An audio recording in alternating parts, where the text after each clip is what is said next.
I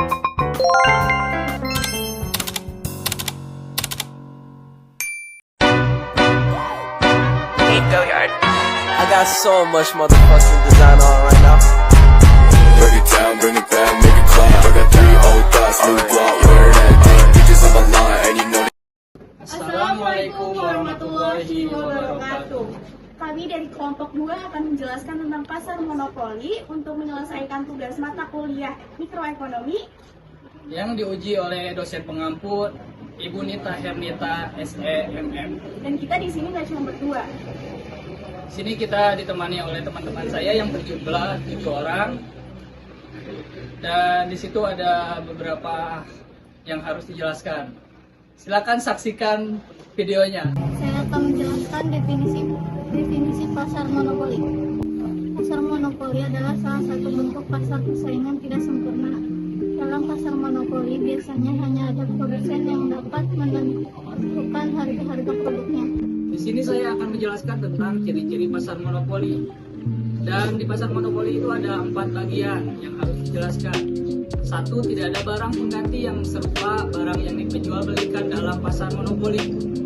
Tidak dapat digantikan dengan barang lain. Salah satu ciri-ciri pasar monopoli adalah barang tersebut menjadi satu-satunya produk dan tidak bisa ditentukan perusahaan lain yang identik. Yang kedua, industri satu perusahaan barang atau jasa yang dihasilkan pasar monopoli adalah tidak dapat dibeli di tempat lain. Para pembeli tidak memiliki pilihan lain.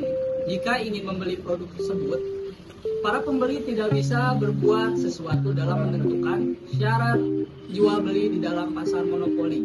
Yang ketiga, promosi iklan yang dibutuhkan perusahaan dalam pasar monopoli menjadi satu-satunya produsen di pasar, jadi secara otomatis pembeli akan membeli produknya sehingga perusahaan sama sekali tidak membutuhkan iklan untuk promosi.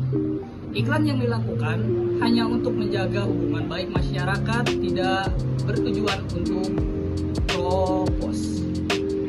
Ada bagian yang keempat, perusahaan lain sulit masuk dalam industri. Keuntungan yang didapat perusahaan pasar monopoli adalah tidak mendorong perusahaan lain untuk ikut dalam industri tersebut, yang disebabkan banyak hambatan yang kuat.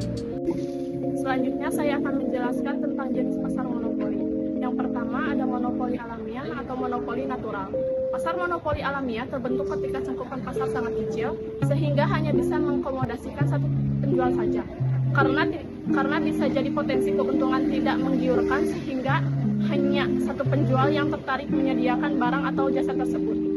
Yang kedua ada monopoli legal berdasarkan hukum.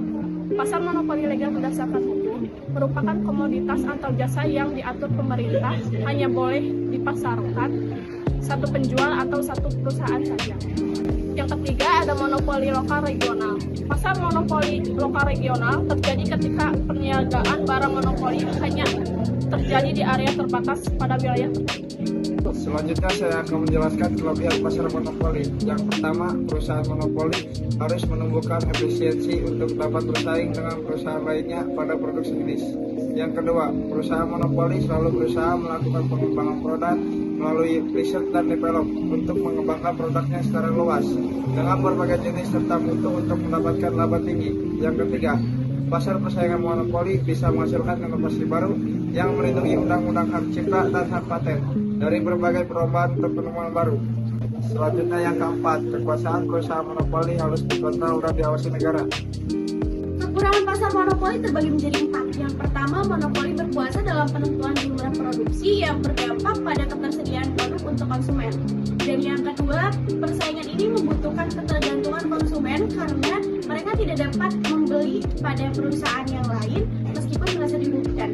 Yang ketiga, persaingan ini membutuhkan eksploitasi terhadap pemilik faktor produksi. Dan yang keempat, monopoli akan bebas menguasai pendapatan yang tidak merata karena keuntungan hanya pada monopoli dalam waktu jangka panjang. Saya di sini akan menjelaskan tentang dampak dari adanya pasar monopoli. Yang pertama yaitu membuat konsumen tidak memiliki kebebasan. Monopoli membuat konsumen tidak memiliki kebebasan memilih produk yang sesuai dengan kehendak dan keinginannya. Jika penawaran sepenuhnya dikuasai oleh produsen, secara praktis para konsumen tidak memiliki pilihan lain.